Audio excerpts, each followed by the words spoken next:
Hari ini kita akan bahas bagaimana di era digital marketing yang mungkin sekarang kompetitornya begitu banyak dan saingan makin ketat, tapi kita bisa unggul daripada kompetitor yang lainnya.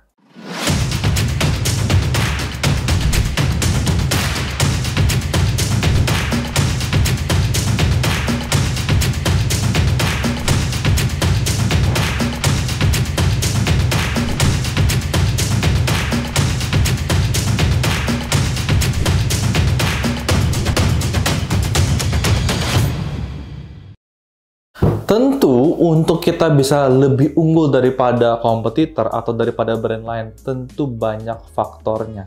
Cuman hari ini kita akan fokus ke yang namanya positioning, di mana kita akan memposisikan brand kita itu menjadi the best dalam kategori tersebut. Dan tujuan kita, brand kita itu juga harus seperti itu. Dan gue akan mengambil contoh bagaimana menurut gue beberapa brand yang F&B, terutama food and beverage, makanan dan minuman, yang menurut gue menarik dan gue bisa share kepada kalian. Brand pertama ini adalah brand yang muncul saat pandemi, dan memang di belakang ini teknik marketingnya atau dari segi setting dari awal tuh memang udah keren banget. Kenapa? Memang ada orang yang sudah berpengalaman di bidang F&B, ada Pak Hendy Setiono, ada si Sylvie dari Kopisu, ada si Bisma dari Food Consulting, ya kan? Mereka gabung dengan brand personal branding yang begitu kuat dari Jerome dan Jihyun. Itu adalah Menanti. Nah, di mana ini adalah positioning yang menurut gua mereka mengambil jalur yang sangat tepat. Jalur apa? Yaitu mereka menghindari hype. Hype 2 tahun ini itu adalah kopi dan bubble tea. Nah, apalagi di kota besar ya seperti Jakarta, Surabaya, Medan, gue rasa bubble tea dan kopi udah menjabur banget. Tapi mereka menghindari daripada persaingan head to head. Mereka bikin satu kategori yang baru, yaitu adalah teh buah. Jadi tagline mereka sangat jelas adalah teh buah paling enak. Jadi pertama kali mereka launching itu mereka menu yang paling terkenal adalah Menanti, itu adalah teh buah gitu. Jadi bahkan nggak ada bubble-nya, di mana pas saat pandemi itu sebenarnya brand-brand bubble seperti Kokumi, seperti Wanzo, seperti Banban ya, itu mereka masih sangat terkenal sekali. Tapi dia nggak mau sama dengan mereka, dia pilih kategori baru, yaitu dia ingin menjadi number one di kategori teh buah ini. Brand kedua yang bisa menjadi pembelajaran kita hari ini adalah Tata Kekri, di mana ini mungkin brand kalau kalian di luar Jakarta mungkin belum tahu, dan mereka memang baru ada store itu di Puri dan di Peak.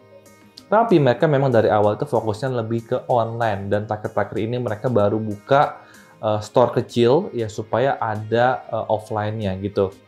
Dan menurut gua mereka ini bagus banget karena positioning mereka itu adalah chiffon cake. Jadi cake chiffon itu mungkin bukan sebuah produk yang baru gitu ya. Dan mungkin banyak toko roti juga jual produk chiffon, tapi mereka mempositioning mereka menjadi sebuah brand yang menjual chiffon. Jadi kita bisa lihat di foto kedua di sini mereka punya aneka rasa tapi spesial di chiffon doang. Jadi kalau ingat Tata Kekri harusnya ingatnya chiffon gitu.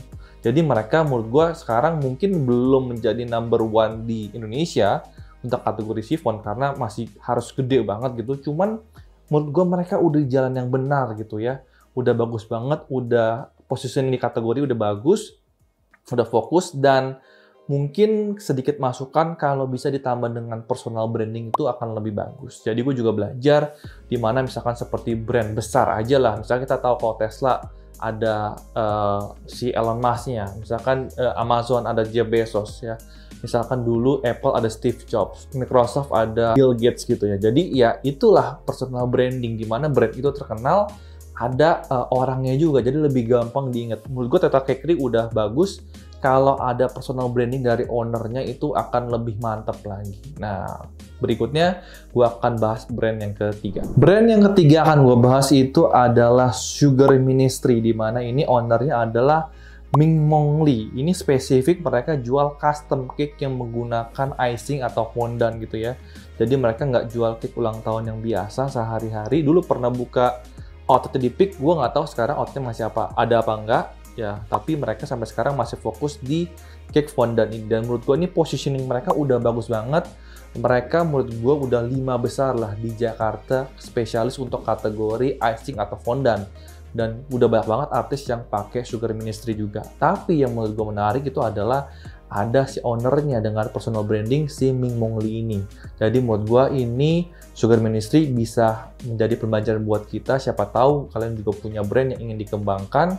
Harapan kalian adalah jangan bertarung dengan kategori yang besar, tapi kalian spesifik, pecah, fokus ke satu kategori yang bisa kalian fokuskan dan kalian besarkan di kategori tersebut.